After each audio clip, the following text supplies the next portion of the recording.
사진 한번 볼 수 있는가요? 네.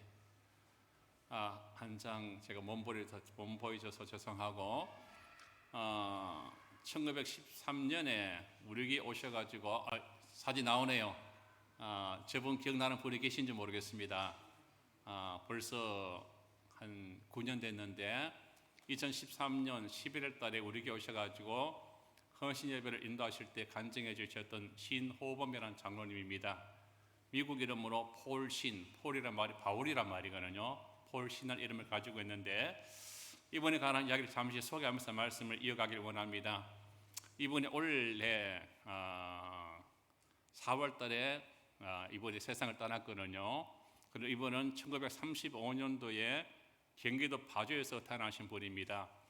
그런데 아버지가 없고 어머니가 시집을 나가고 외갓집에 맡겨진 어린아이였는데 너무 외갓집에서 구박받고 살다 보니까 만 4살 때 파주에서 가출을 해가지고 서울역까지 걸어왔다고 합니다. 서울역까지 와가지고 아무것도 없으니까 그 어린 나이에 깡통 들고 서울역에서 구걸하는 그런 생활을 했다는 것이죠.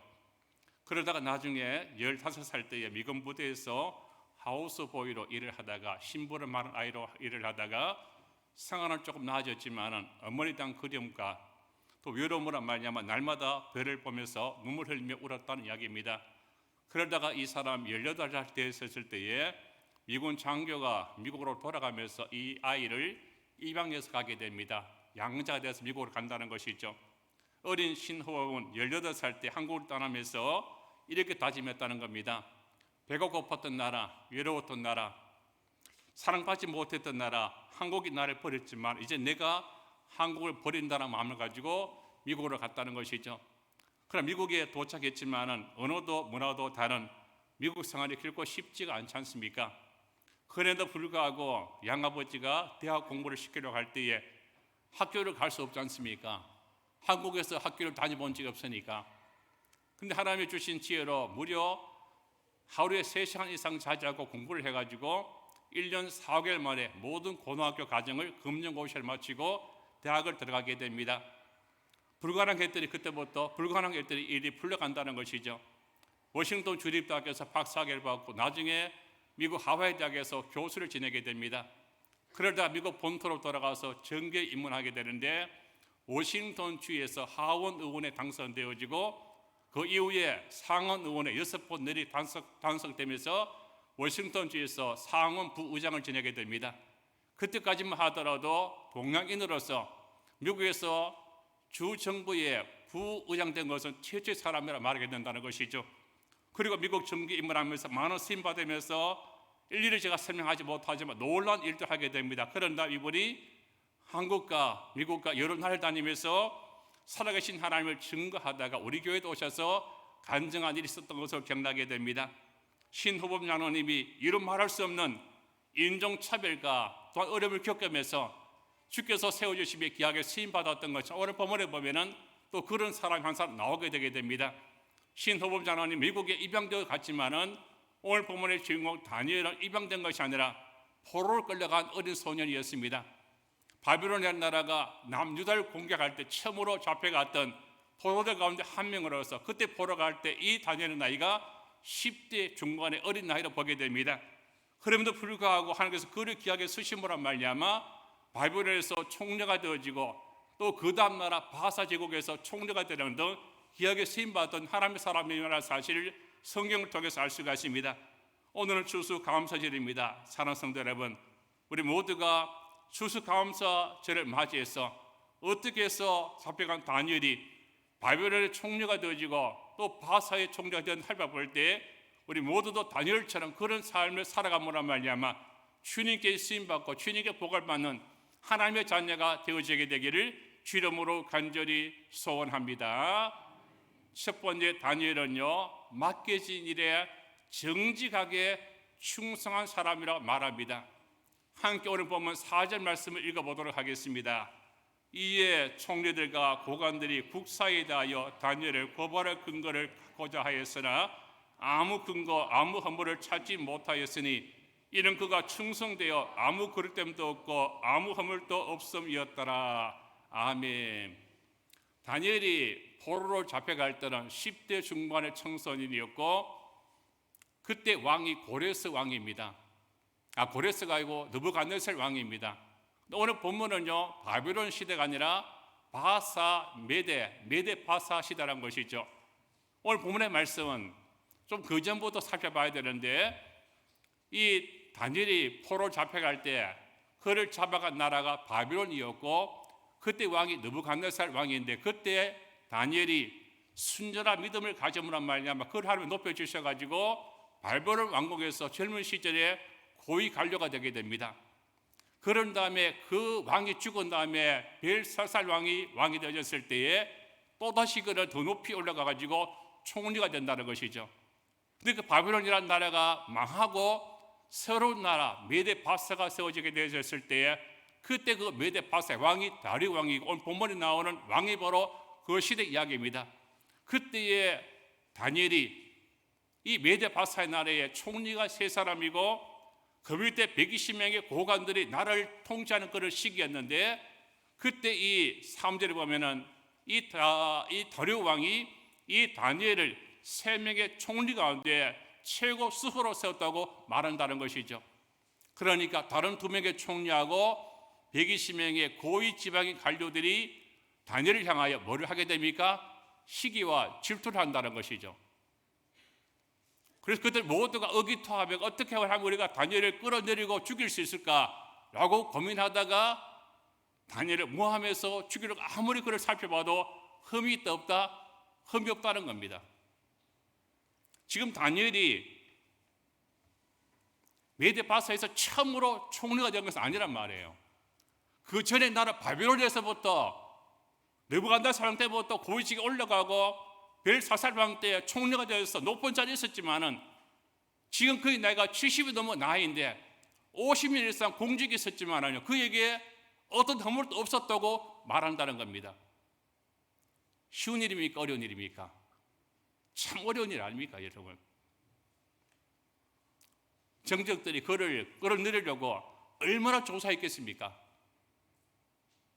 아무리 봐도 대장동 같은 그런 택시 개발의 비리도 없고 뇌물도 받은 적은 깨끗한 사람이라는 겁니다. 여러분, 그것이 바로 뭡니까? 하나님의 사람이 얼마나 정직한 삶을 살아가야 되는 걸 이게 교훈으로 주는 것을 볼 수가 있습니다. 여러분, 하나님은 정직한 사람을 좋아하시는 줄로 믿습니다. 세상 살아갈 때 불신자들은요, 믿음의 사람들한테 해코지하게 해서 너희들 얼마나 깨끗하게 살아가는가 라고 하면서 두 눈을 부릅도 우리를 살필 때가 있습니다. 그럴 때 우리들도 누가 봐도 어떤 부정도 없는 정직한 믿음의 성도가 되어지게 되기를 주 이름으로 축원합니다. 정직은 하나님의 성품이고 믿음 안에서 정직한 사람 하나님 쓰신다고 말씀하고 좋아하신다고 말씀하고 있습니다. 미국에 링컨이라는 사람이 있었습니다. 초등학교를 졸업하지 못한 사람이었습니다. 27살에 독학으로 변호사 공부해서 합격하고 미국 대통령 된 사람이잖아요. 27살 때 변호사 시험 합격했는데 독학으로 공부하면서 링컨이 젊은 시절에 오페시아라는 사람의 상점에서 일을 하고 있었습니다. 근데 하루는 장사 다 끝나고 돈을 계산하는데 6센트가 남더란 겁니다. 왜 6센트가 남는가 생각해 보니까 앤드라는 할머니한테 물건을 팔고 잔도를 주지 않았다는 것이 생각났다는 것이죠. 그때 링컨이 그 6센트를 주기 위해서 어두운 밤길, 그 옛날에 먼 밤길, 가로등이 없는 그 시기에 앤디 할머니 집으로 달려가가지고 문을 두드렸습니다. 할머니 오페 상점에 에이브 링컨입니다. 죄송합니다. 제가 착각해서 그 사람도 6센트를 드리지 못했다고 말했습니다. 숨을 헐떡이며 와서 6센트를 내미니 할머니가 말하죠.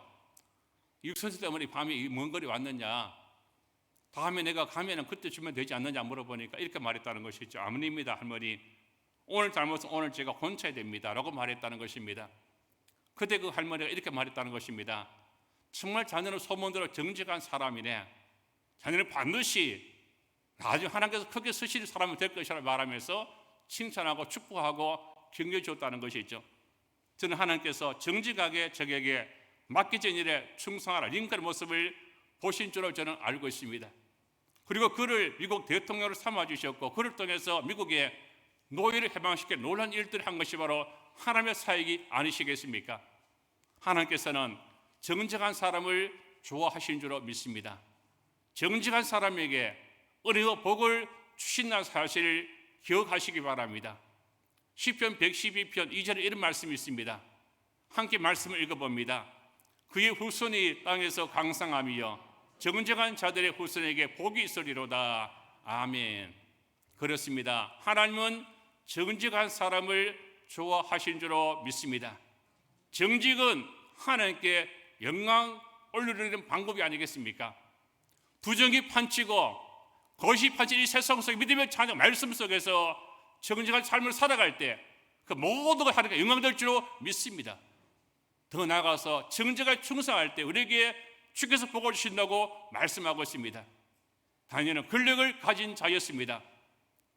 최소 50년 동안 권력을 지은 사람이었지만은 그 맡기신 일을 행할 때에 누가 봐도 허물이고 흠이 없는 정직한 사람이라고 오늘 본문은 말씀하고 있는 것이죠. 다니엘은 세월이 흐르고 왕이 바뀌어졌지만은 나라가 바뀌어졌지만은 왕조가 바뀌어졌지만은 여전히 그는 정직했고 충성 사람임을 우리가 보게 됩니다. 말씀드렸지만은 다니엘이 잡혀간 시기가 바빌론 시대입니다. 느부갓네살 왕 때 그때 정계에 입문하게 되어지고 그가 죽고 그의 아들 벨사살이 왕이 됐을 때 총리가 된 사람입니다. 그 메데 바사가 바벨론을 무찌르고 다시 서로 나라가 등장했을 때 그때도 그런 정직하게 쓰임받았다는 사실을 볼 수가 있는 것입니다. 사랑하는 성도 여러분, 우리 모든 성도가 거짓이 판치고 속임의 말이 판치는 이 시대 속에 살아가지만은 누가 우리를 보더라도 저 사람, 예수 믿는 사람으로서 정직한 사람이라고 인정해 줄 수 있는 그런 믿음의 성도가 되어져서 하나님께 영광 올려드리고 가정이 잘 되고 후손이 복받는 오늘 말씀 그대로 그렇게 되어지는 믿음의 가정 되어지게 되기를 주 이름으로 간절히 축원을 드립니다. 두 번째로 다니엘은 변함 없이 항상 기도한 사람이라고 말합니다. 10절 말씀 너무나 유명한 말씀입니다. 함께 말씀을 읽어보도록 하겠습니다. 다니엘이 이 조세 왕의 도장에 찍힌 것을 알고도 자기 집에 돌아가서는 밑방에 올라가 예루살렘으로 향한 창문을 열고 전에 하던 대로 하루 3번씩 무릎을 꿇고 기도하며 그의 하나님께 감사하였더라. 아멘. 다니엘을 시기하던 2명의 다른 총리 120명의 고관들이 다니엘을 끌어내리기 위해서 아무리 수사해도 흠이 없었다고 말하죠. 잘못이 없었다고 말합니다. 정상적인 방법으로는 다니엘을 죽일 수 없는 상황이라는 것이죠. 그때에 한 가지 작전을 세웠습니다. 바로 그것이 뭡니까? 다리오 왕을 부축해가지고 다니엘을 죽이고자 한다는 것이죠. 정격들이 보니까 매일마다 다니엘이 3번씩 기도하는 거예요. 그래서 다리오 왕을 높여주는 척하면서 왕 앞에 가가지고 앞으로 30일 동안 어느 신과 어느 사람에게 무릎 꿇고 구하는 사람은 지위 고호를 막느라고 사정을 집어넣어서 죽게 만들자고 말합니다. 그러자 신하들 음모를 모르고 있었던 왕이 기분 좋습니까? 안 좋습니까? 기분 좋잖아요. 나 외에 누구한테도 절하면 안 된다고 하니까 기분 좋으니까 다니엘이 그렇게 기도하는 사람인지 모르고 도장을 찍어줬다는 겁니다. 당시의 성경 본문들을 한다면 왕의 도장이 찍히면 왕도 바꿀 수 없는 절대적인 법이라고 말합니다. 이 법은 언뜻 보면 왕을 높이고 왕만을 승하하겠다는 충성스러운 모습처럼 보이지만 그것은 누구를 죽이기 위한 법입니까? 다니엘을 잡기 위한 법이라고 말할 수밖에 없습니다. 그런데 다니엘은 어떻게 했을까요? 그래도 기도했다고 말씀합니다. 다니엘은 분명히 이미 자기를 함정에 빠뜨리기 위한 그런 법이 제정되었고 공부된 사실 알고 있는 사람입니다. 다리오 왕과 어떤 사람이라 외에 어떤 사람이 신에게 절을 하면 그걸 죽는 걸 알고 있었습니다. 만약 그 법을 어기면은 굶주린 사자 굴 속에 던짐을 당한다고 사실 알고 있었습니다. 그래도 그는 들을 내놓고 하나님께 기도하는 사람이라고 오늘 본문은 말합니다. 여러분, 사실 그렇습니다. 지금 다니엘의 나이가 70이 넘었단 말이에요. 어느 정도 타협할 수가 있습니다. 30일 동안만 기도 안 하면 되잖아요. 아니면 기도하되 골방에 들어가가지고 입을 뒤집어 쓰고 혼자 기도하면 됩니다.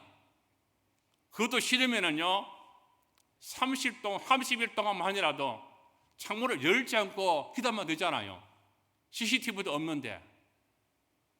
그러나 그는 전에 하던 대로 예루살렘을 향한 창문을 열고 하루 3번씩 무릎 꿇고 기도했다고 말합니다. 여러분, 다니엘은 하루에 3번씩 규칙적으로 기도하는 사람이었습니다. 다니엘은 포로로 끌려와서 총리가 되기까지 지금 한 50일 이상 동안 기도하는 삶을 산 것을 본다는 것이죠. 자기가 기도하면은 사적으로 던져진다는 사실을 분명히 알고도 전에 하던 대로 하루 3번씩 무릎 꿇고 창문 열고 기도했다고 말합니다. 우리 모든 성도의 삶도 다니엘처럼 매일마다 일과표 가운데 기도하는 시간을 정해놓고 기도하는 성도가 되어지게 되기를 주 이름으로 축원합니다. 여러분들은 하루에 몇 번 기도합니까? 식사할 때 기도하죠. 뭐라고 기도합니까? 얼마나 기도합니까? 혹시나 불신자들 함께 식사할 때에 그 기도하는 것이 쑥스러워서 잠깐 눈 감았다가 뜨고 식사하지 않습니까? 불신자들 앞에서도 1분이라도 기도하고 식사하시길 바랍니다. 어떤 그리스도인이 이렇게 고백한 글을 적어놨습니다. 이런 글입니다. 한 걸음이 당신을 그리 멀리 데려다 주는 것은 아니어도 당신은 계속 걸어야 합니다. 한마디 말로 당신 자신을 다 설명하는 것이 아니어도 당신은 계속 말해야 됩니다. 1인치가 당신을 크게 자라게 하는 것이 아니어도 당신은 계속 자라가야 됩니다. 하나의 행동이 모든 것을 이뤄놓는 것은 아니어도 당신은 계속 행해야 됩니다. 단 한 번의 기도가 모든 것을 다 해결하는 것은 아니어도 당신은 계속 기도해야 됩니다. 그것은 절망을 극복하는 희망이기 때문입니다. 믿음의 사람 요한 크리소스톰은 이런 말을 우리에게 주고 있습니다. 크리소스톰의 말입니다. 기도는 파선당한 자에게 항구이며 물에 빠져가는 자에게 생명줄이며 넘어지는 자에게 지팡이며 가난한 자에게 보석이며 병든 자에게 의사가 되며 우리에게 축복의 길을 내며 환난의 구름을 헤쳐낸다고 말했습니다. 여러분, 우리 기도는 우리를 인생의 폭풍구 속에서도 흔들리지 않게 인도하는 항구인 줄 믿으시길 바랍니다.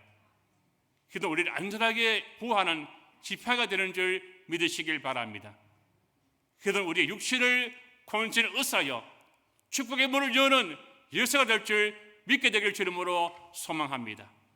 사랑하는 성도 여러분, 그렇기 때문에 모든 일이 잘 풀릴 때만 아니라 힘든 일 만났을 때에 비록 사자굴 앞에서도 기도했던 이 다니엘처럼 우리 모든 성도는 조건과 환경을 따지지 말고 다니엘처럼 기도함으로 말미암아 응답의 역사를 경험하는 성도가 되어지게 되기를 주름으로 간절히 축원을 드립니다.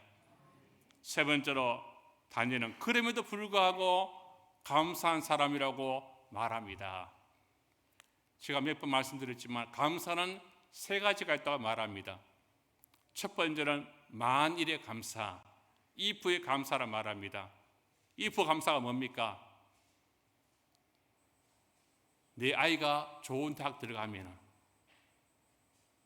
내 건강이 회복되어지게 되면, 내 통장이 많아지면, 내 통장에 돈이 많이 쌓이면, 우리 가정에 있는 문제가 해결되면 감사하겠다는 이 이프 감사하겠다는 것이죠.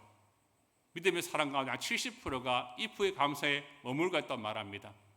이 감사는요, 아직까지 어린애가 같은 수준에 불과한 감사라고 말하게 됩니다. 두 번째 감사는 뭡니까? 때문에 감사하죠. 비코조브의 감사가 있습니다. 한 10% 정도의 20% 정도의 교인들이 이 감사를 드린다는 것이죠. 내가 건강이 회복되기 때문에 하나님께 감사합니다. 내 자녀가 좋은 직장 얻었기 때문에 하나님께 감사합니다. 내 사업이 잘 되기 때문에 감사합니다. 그런 감사 아직까지 성숙한 감사가 아니고 진정한 감사가 아니라고 말합니다. 세 번째는 뭡니까? 그럼에도 불구하고 감사라 말합니다. 네버드레스의 감사라 말합니다. 10% 사람은 이런 기도의 감사를 한다는 것이죠. 내가 건강이 아직까지 회복되지 않았음에도 불구하고 하나님께 감사합니다. 아직 우리 가정의 근문제가 풀리지 않았음에도 불구하고 하나님께 감사합니다. 이것이 바로 성숙한 감사, 진정한 감사라고 말하고 있습니다. 다니엘의 감사는 뭡니까? 바로 세 번째 감사, 그함에도 불구하고 감사라고 말씀하고 있습니다. 말씀드렸지만은 바벨론이라는 나라가 남유다를 침공했을 때 1차 포로로 끌려간 사람 가운데 다니엘이 포함되었습니다. 10대 소년이었습니다.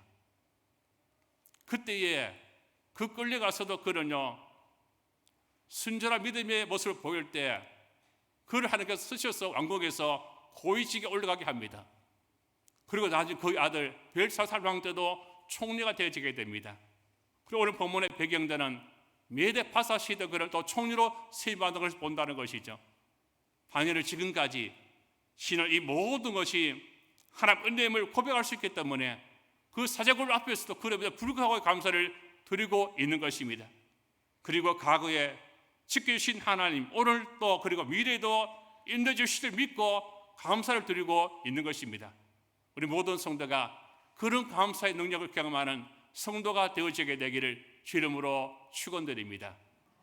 함께 10절 말씀을 다시 한번 읽습니다.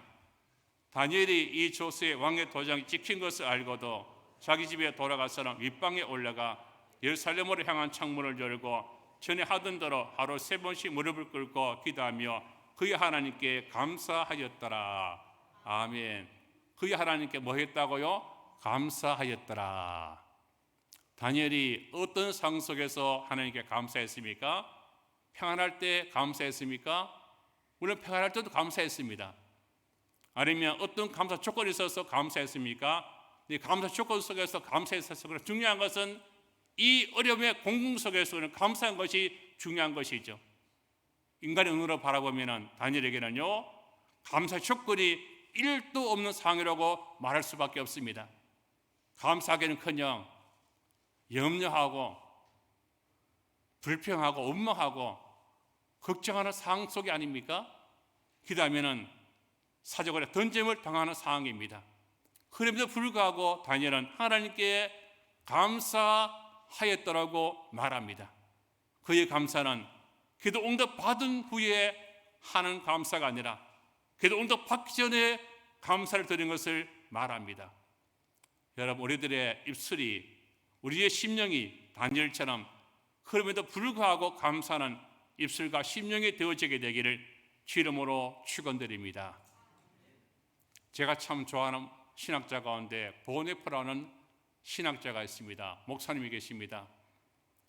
히틀러에 의해서 순교당한 순교자이기도 합니다. 보네프 목사님이 이런 말을 했습니다. 기독교인과 비기독교인을 구분하는 방법은 간단하다.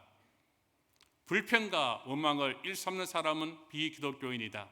그러나 범사에 감사하는 마음으로 살아가는 사람은 바로 뭐라고요? 기독교인이라고 말합니다. 무슨 말일까요? 감사는 내가 예수 믿는 사람이라는 사실을 보여주는 심볼이라고 말하고 있는 것이죠. 하나님을 확실하게 믿고 확실하게 의지하는 사람은 어떤 형편 속에서도 원망과 불평과 염려하지 않고 오히려 감사하는 줄로 믿습니다. 우리는 어떻습니까? 다니엘처럼 그럼에도 불구하고 하나님께 감사하고 있습니까? 여러분, 하나님께서는 우리들의 감사를 기뻐하신다는 사실을 알고 계십니까? 하나님께서 우리가 드릴 감사에 따라 역사하신다는 사실을 알고 계십니까? 제가 누누이 강조하는 말 가운데 이런 말이 있습니다. 감사는 축복의 통로가 된다는 사실입니다. 우리들이 그럼에도 불구하고 환경을 초월해서 감사하면 기적이 일어나는 줄로 믿습니다. 다니엘이 그럼에도 불구하고 감사했을 때 하나님께서 천사를 보내주셔서 다니엘을 지켜주신 것을 말합니다.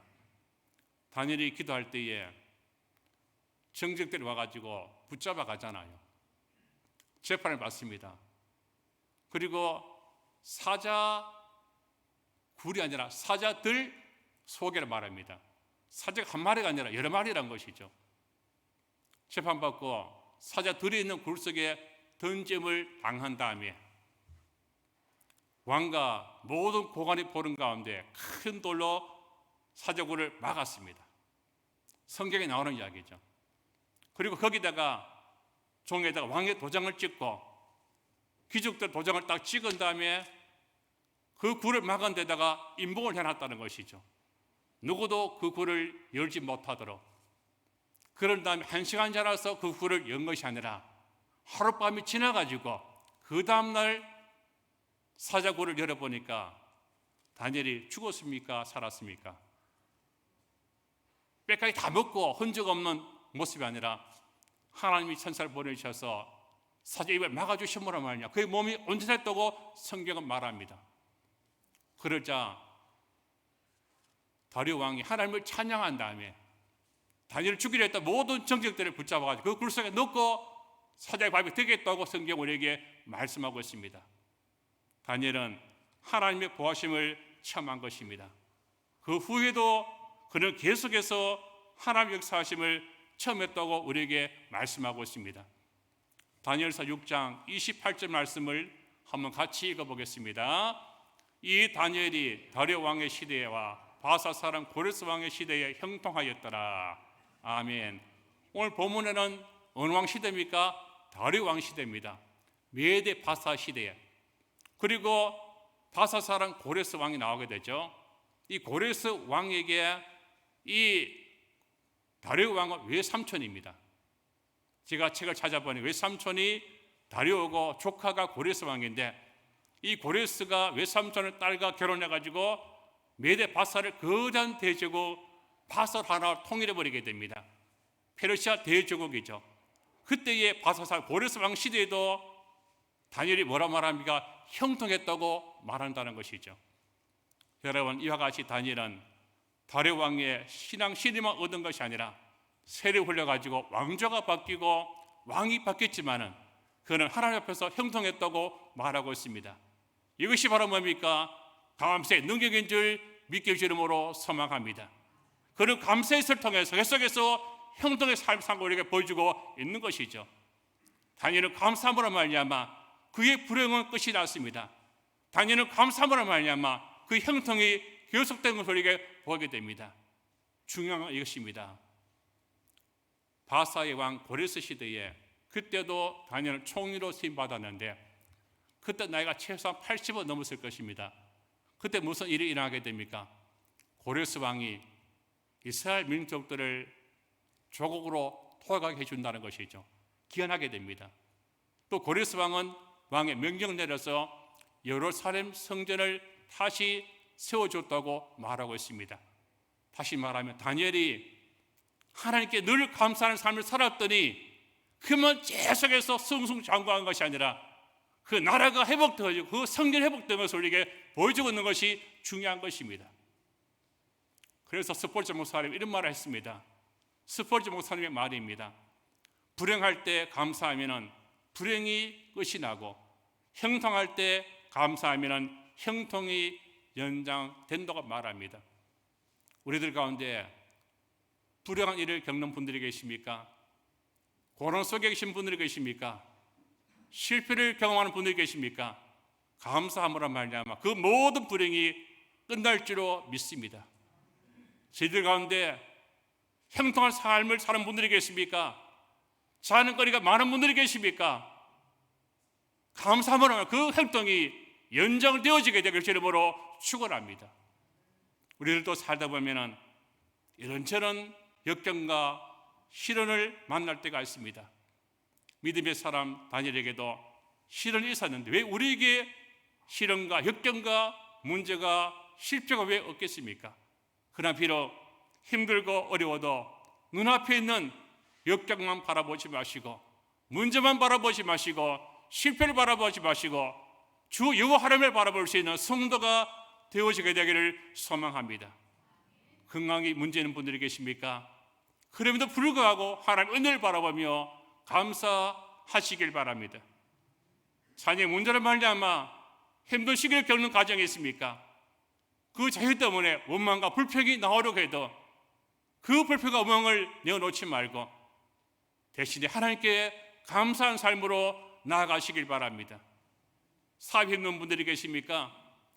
직장에 문제가 있는 분들이 계십니까? 그럼에도 불구하고 모두가 다 합력하여 서로 주실 하나님을 바라보면서 감사하시길 바랍니다. 그럼에도 불구하고 감사할 때 다니엘과 같은 축복과 형통의 문들이 우리들 앞에 활짝 열릴 줄로 믿습니다. 말씀을 정리합니다. 다니엘은 정직하게 충성한 사람이었습니다. 최소한 50년 동안 최고의 권력에 잘 있었지만은 어떤 허물과 흠이 없는 정직한 사람이라고 우리에게 말씀해 주고 있습니다. 다니엘은 변함없이 항상 기도하는 사람이라고 말합니다. 우리 모두도 어떤 문제 앞에서도 주님께 기도하시길 바랍니다. 다니엘은 그럼에도 불구하고 감사했다고 말합니다. 우리 모두도 그럼에도 불구하고 감사한 삶을 살아가시길 바랍니다. 그를 따라 어떤 복을 주십니까? 다니엘은 세월이 흐르고 왕이 바뀌고 왕조가 바뀌고 했지만은 그런 승승장구한 것을 보게 됩니다. 그만 복받은 것이 아니라 고레스 왕 시대에 포로로 끌려갔던 유대 민족이 다시 고국으로 돌아오는 복을 받는 것이고 여러 삶의 성전이 회복되는 복을 받은 것을 볼 수가 있는 것이죠. 사랑하는 성도, 우리 모두도 감사 즐겨야만 감사하는 성도가 되지 마시고 늘 세상 속에서 정직하게 살아가면서 늘 기도하는 삶을 살아가면서 늘 감사할 삶을 살아가면서 주의 복과 은혜가 우리 삶 속에 임하고 우리 후손도 말씀 그대로 형통한 복을 받는 믿음의 복이 우리 모든 성도의 삶을 통해서 이루어지게 되기를 주 이름으로 축원드립니다. 기도드리겠습니다. 좋으신 하나님 감사합니다. 오늘 본문의 말씀이 있기 전에 다니엘은 벌써 최소 50년 동안은 바벨론 시대에 최소 2명의 왕을 거치고 메데 바사 시대에 다리 왕 시대에 50년 정도 권력의 중심에 있었지만은 그를 무너뜨리고 죽이고 싶은 정적들이 아무리 그의 허물을 찾아보고 그의 허물을 찾아보려고 해도 없을 정도로 정직한 사람임을 알게 하시는 하나님 감사합니다.